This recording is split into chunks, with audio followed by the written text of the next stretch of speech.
lesson. At least let's teach these Europeans a lesson or something like that. No, that's not how they're looking at it. So they're very wrong. It's not right to go around beating up on people or doing things to people like that because of a virus, and the president himself calling it the Chinese virus. It's not the Chinese virus. The virus came from China, that's true. And but at the time it did, there wasn't any name for it.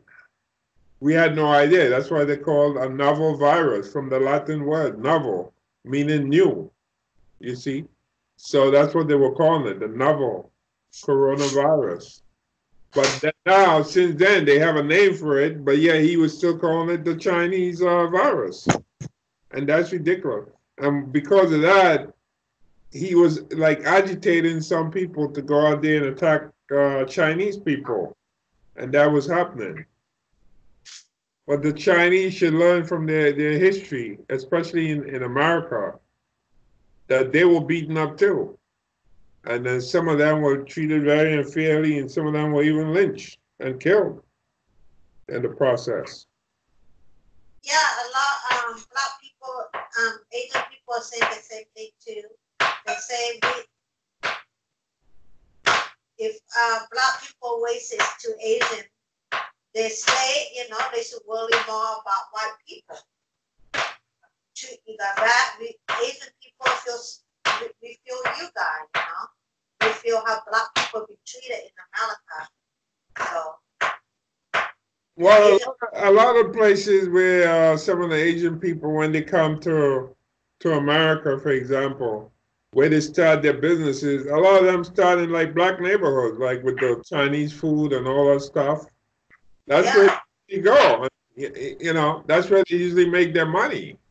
You see, and years ago, you go back like 20-something years ago, they had like in New York here, they had like lots of disputes with the way like the Asian and the Koreans were carrying on some of the neighborhoods where they do business around black people and how they treat black people, the black customers, you know? Because here in America, you're taught, like, if you're in a business, like, you taught certain skills in dealing with consumers, you know, like we thank you very much or come again. But the Chinese, they have nothing like that. I guess it's part of their culture. They're not trained like that. But in America, it's different here. You know? There's one of these shops down the street from me that's run by like some guys from the Middle East, and they have like a big sign out there in the front, and it's like a whole glass thing. You could look at, you know, which is good. You could look in there, which is good. So nobody's gonna come in there and rob them. It's all glass. There's no wall. So when you look in, you can see all the stuff inside the little mini market. But the point is, they have a big sign there that says, "We appreciate your business. Thanks, and we hope to see you again soon. You know, come again." Okay, these are guys from the Middle East, so obviously they understand what's going on, because in the past they were also rude. A lot of people from the Middle East, but they realize that the neighborhood they're in, so you have to adjust. But the Chinese are not like that. They don't have any signs saying, you know, "We appreciate your business. Please come again soon." No, it's like you put the money, they just slam the money down for you. And that's some of the problems that some of the black people have with them. Like the Chinese come across as rude. You know, they just grab your money, they just slam your change down. There's no thanking or anything like that. So those are the kind of things that have been boiling up. And now you see, you know, people just using an excuse with a virus to go out there and attack Chinese people and sometimes Asian people. They're using that excuse. So these were like things that were like bubbling up for a while, percolating, and now they come to the surface where it's like, people figure, oh, you've been in my neighborhood, you have business, you have a restaurant, you have takeout food, this and that. You're very rude, you know. And we see examples of that. One woman, they beat up one woman, a black woman in Brooklyn, apparently for over $5 she was supposed to pay, and she didn't pay, or something like that. Sometimes you just have to, like, you you have to suffer your loss. See, like common sense. If you're doing business and somebody didn't pay you $5, and this is like where I think they do their nails or something like that. Okay, so what you do, you have a choice. You can call the police. That's one thing you can do. You can call the police. Chances are the police is going to look at you on one alarm and say, you're gonna call me because this woman didn't pay you $5. Come on, you know. I mean, really, now you call the police over serious stuff. Or your other choice is you take a picture of the woman. You know, you take a picture of the woman. You say, well, look, and they have videos too. They have videos in there.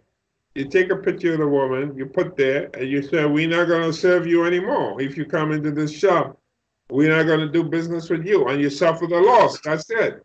Instead, they they all beat the woman and so forth, and that caused the whole thing. And then you have this confrontation, and then you have people outside the store, outside the nail salon, and they're saying this business can't. And eventually, I think they went out of business. So that's even worse, Why go to that extreme over $5? See, at least my philosophy is like that, that if the money is small and I'd be willing to lose the money than to lose everything totally. So they lost the whole business just over $5. That's not worth it. And that is how some of the Chinese think, They go for small petty stuff. They rather lose the whole thing, the whole big picture over something little. And that's how they are. That's how they come across. It's greedy. You see? You rather lose your whole business over $5 instead of saying, you know what now? See, like there's a store down here, a, a, a supermarket, not where I live here, but like a good walking distance from me. And they have like pictures of people, right? They have a number of pictures of people. You see, and that's in Fort Greene, Brooklyn. So it's like a lot of black people go in there and shop. And you have like a lot of pictures, and all those pictures they put there are people who shoplifted, right? So the point is this: there's your picture. You're a shoplifter. You're not welcome in this store anymore, right? They didn't call the police. What they did is that they took their picture. They caught them in the act. They called them stealing, shoplifting, and they put their picture up, and they put a notice that these people been shoplifting. All right, they didn't do like the Chinese people, and the people who run that business are like Hispanic people.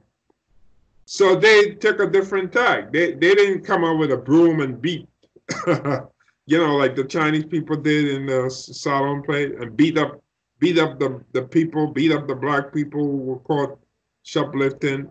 No, they just took a picture of them, and you see a whole bunch of pictures of people. When you walk in the store, there's like a whole.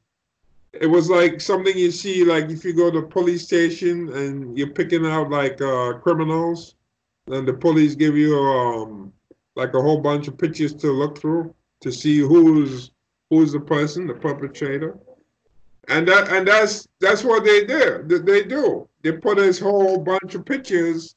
Every one of those persons were shoplifting. So they didn't go to the police. They didn't call the police. They're not going to waste their time have to send the employee